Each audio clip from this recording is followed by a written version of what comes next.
Welcome back. Sunday action. We're going to take a look at Buffalo at the Chicago Bears. VR, this is going to be your free play, but I got to tell you, I look at the Chicago Bears, and this is a lot of people's sexy pick for this season. Yes, it is. They had last year, the offense under first-year head coach Mark Trestman took a step up. I mean, this is not your father's Chicago Bears. No, absolutely not. You know, we used to think of the monsters of the Midway, hard defense, low-scoring games. Run the football. That's gone. This is a wide-open offensive attack.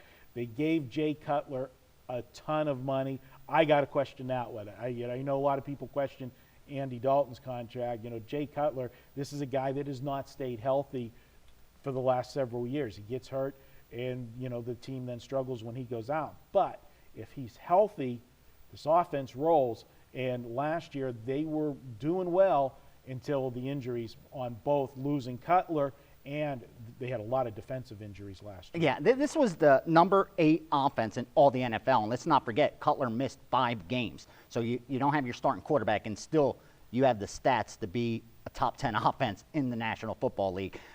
Kudos to them. So offensively, Chicago looks like a juggernaut. I love taking advantage of perception, and whether that perception is due to an injury, due to weather, or due to preseason, which is what you take advantage of in week 1. When you look at these two teams, all you see is a lack of defense from both in the preseason. You have Chicago allowing 28 or more points in 3 of their 4 games, including 67 in the last 2 combined. You have a Buffalo team allowed 50 points in the last 2 games.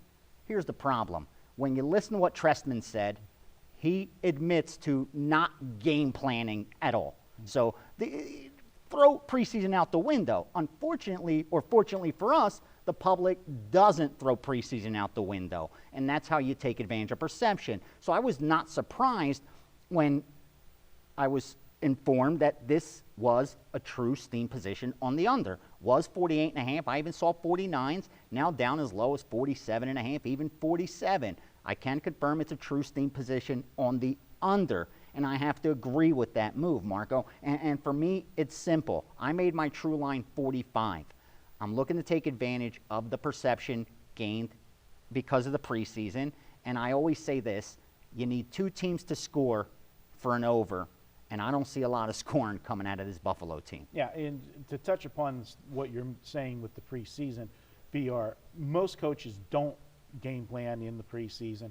They don't show their best packages, both offensively and defensively. And let's face it, the last week of the season, you're looking at a lot of the marginal players where there's going to be mistakes made late in games with guys that, let's face it, are not going to make the teams. They're fighting for those 52nd, 53rd spot on the team, and there's a reason why they're fighting for the last spots on the team, because they're not the upper echelon, they're not the elite, so mistakes will be made. You have big plays a lot of the times on special teams because you've got players out there, packages that they're not familiar with playing together as a unit because they're throwing people out there on special teams to see if they can make the squad as just a special teams player. So you do get higher scoring in these preseason games, and the public just automatically thinks that's going to carry on into the regular season. They hear about all the different changes with the rules and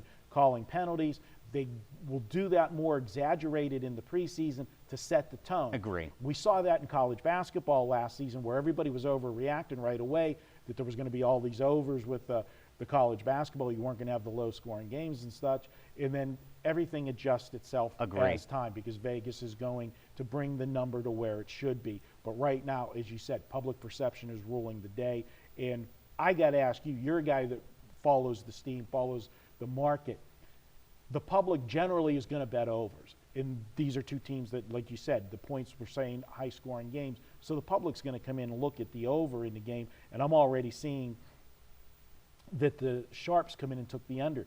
Generally, the Sharps will wait until game day because they know let they'll them get drive the the best. lineup. Sure, but you also say there's different Sharps. There's not just one set of Sharps. So people got to get to the, you know, it's like making a reservation at a hot restaurant.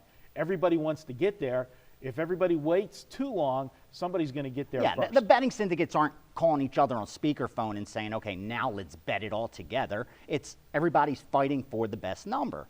And at 48, 48 and a half, 49, it looked to be the best number, and they raced each other to bet the under. All right, we took a lot of time on this one. We're out of time, so VR, just give us officially the play. Bottom line, I'm going to go under. We talked about Chicago a lot quickly. You look at Buffalo, this is their third defensive coordinator in 3 years. That's a good thing when your defense played as bad as Buffalo's had the last couple seasons. So that's actually an upgrade. You couple that with no team runs the football as much as Buffalo does. And with those two running backs in the backfield, I don't blame them. They're not going to want to shoot out with Chicago. Look for Buffalo to play ball control and run the football. You need two teams to score for an over. I only see one team doing the scoring here. Bet under 48. If it's down to 47, 47 and a half, you may want to wait, let the public drive it back up for you to get a better number. Either way, I don't think this one cracks 45. All right, there you go. Hey, head on over to phillygodfather.com and wagertalk.com for more winning information, podcasts, videos, and forum posts. We'll be back with more videos